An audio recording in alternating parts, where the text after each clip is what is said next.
అందరూ ఎలా ఉన్నారండి? అందరూ బాగున్నారు. నేనైతే చాలా చాలా బాగున్నాను. ఈరోజు సాంబార్ చేస్తున్నాను. సాంబార్ కాయగూరలు అయ్యి మనకి ఎన్ని ఉంటే అన్నీ వేసుకోవచ్చు. ఇన్ని వేసుకోవాలని ఏం లేదు. ఉన్న ఒకటి లేకపోయినా పర్వాలేదు. వాటికి నేను ప్రాసెస్ చింతపండు పులుపు ఉడకబెట్టుకున్న పప్పు వేసి ఉడకబెడుతున్నాను. ఉడికిపోయి ఇప్పుడు ఏమేమి వేయాలి ఒక్కొక్కటి ఇవి చూపిస్తాను. చింతపండు పులుపులోను ఈ ఉడకబెట్టుకున్న పప్పుని వేసి కొంచెం స్మాష్ చేసుకోవాలి. ఎందుకంటే దాంట్లో పొలుకులు కింద ఉంటాయి. వేసేసి పప్పు చింతపండు రసం వేయాలి.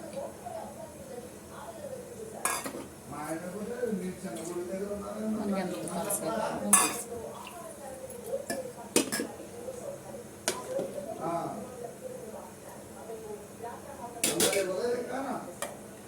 కొద్దిగా నిన్న కొబ్బరి కూర వండితేనే అది కొద్దిగా ఉంచాలి. కొబ్బరి రసం అది మామూలుగా వేసుకోవచ్చు సాంబార్లు.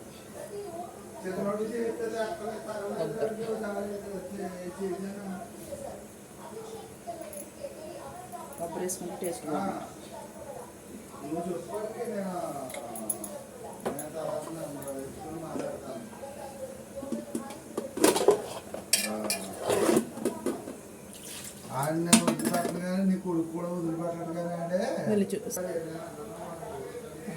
ఇది సాంబార్ అయితే మరుగుతుంది. దీంట్లో నేను ఫస్ట్ ఉడకబెట్టినప్పుడు వేసాను ఉప్పు, అందుకని కొద్దిగా వేస్తాను. సాంబార్ పొడి అది నేను వేయట్లేదండి, ఎందుకంటే నేను ఆడించి దాంట్లోనే అన్నీ సాంబార్ మసాలా సాంబార్ కారం ఆడిస్తాను. నేను అదే వేస్తాను. ఇదిగో నేను సాంబార్ అంటే పౌడర్ వేసి నేను వేయను, మరి అయినా బాగుంటుంది. సాంబార్ స్మెల్ సాంబార్ టేస్టే వస్తుంది. మీరు కూడా అలా చేయండి. ఎందుకంటే ధనియాలు జీలకర్ర మెంతులు ఆవాలు ఇవన్నీ వేస్తాను అన్నమాట. అందుకని నేను ఇంకా సాంబార్ పొడి వేరేగా వేయను. సరే అంటే చెప్పాలి కదండి మీకు కూడా. ఒకటి మిరపకాయలు కారం వేసిస్తే ఆ స్మెల్ ఎలా అవుతుంది అనుకుంటారు. ఈ బెల్లం మొక్క కూడా నేను ఫస్ట్ టైం వేస్తున్నానండి. సాంబార్ అసలు బెల్లం వేయండి, నేను వేస్తున్నాను. మీరు కూడా నచ్చితే వేసుకోండి. మా ఇంట్లో అసలు కూరల్లో తీపంటే నచ్చదు. అయినా వాళ్ళు ఎందుకు నేను వేద్దాం ఒకసారి టేస్ట్ ఎలా ఉంటుందనే చేస్తున్నాను. ఇంకోటి ప్రస్తుతాన్ని నేను ఉప్పు పసుపు ముందు వేసాను ఉడకబెట్టేటప్పుడు, అందుకని ఇప్పుడు పసుపు వేయలేదు. అప్పుడు వేసాను కదా అనేసి ఇప్పుడు కారం ఉప్పు వేసాను, కొత్తిమీర వేసాను. ఇది మసులుతుంది. ఇది మసిలి ఉండగానే నేను తాలింపుకి రెడీ చేస్తాను.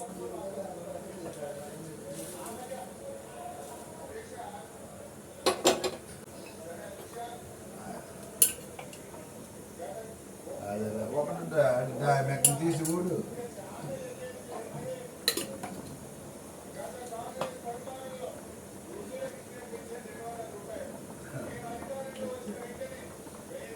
ఇవాళ టిఫిన్కి ఇడ్లీ చేశానండి. ఇంకా ఇడ్లీలోకి ఇంకా రైస్లోకి కూడా నేను సాంబార్ చేస్తున్నాను అన్నమాట. మా కోళ్ళు వాళ్ళు బెంగళూరులో ఉంటారు. సాంబార్ చేసి పెట్టండి అనేసి అన్నారు ఆవిడ. అంటే సాంబార్ చేస్తున్నారు కానీ వాళ్ళకి అంత మరి కుదరట్లేదు ఏంటి తెలీదు. మీరు చేసినట్టు కుదరట్లేదు, మీరు ఒకసారి సాంబార్ చేసి పెట్టండి అన్నారని చేస్తున్నానండి. వాళ్ళకి పంపిస్తాను. మా అబ్బాయి యూట్యూబ్లో కూడా అప్లోడ్ మా అబ్బాయి చేస్తున్నాడు. ఇంకా నూనె కాగిన ఆవాలు జీలకర్ర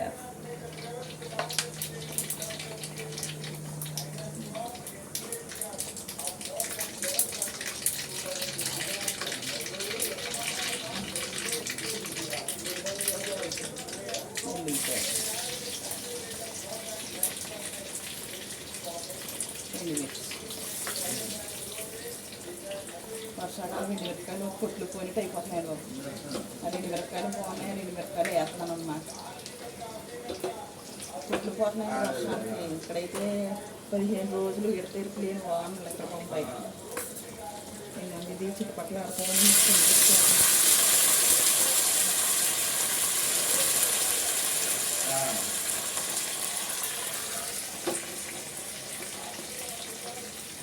ఎండాకాలం ఉన్నట్టు వర్షాకాలం సరుకుల్ని చాలా జాగ్రత్తగా పెట్టుకోవాలి. ఈ సమయానికి మనకి వాడవుతున్నాను.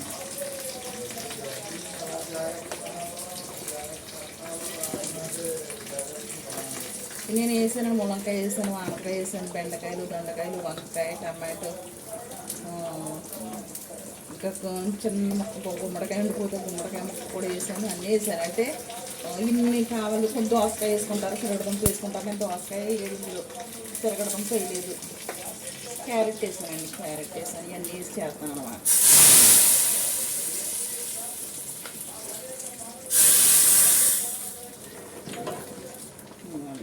సాంబార్ రెడీ అయిపోయింది. నేనైతే తిని చూపించట్లేదు, మీరు వండుకోండి, తినండి. నచ్చితే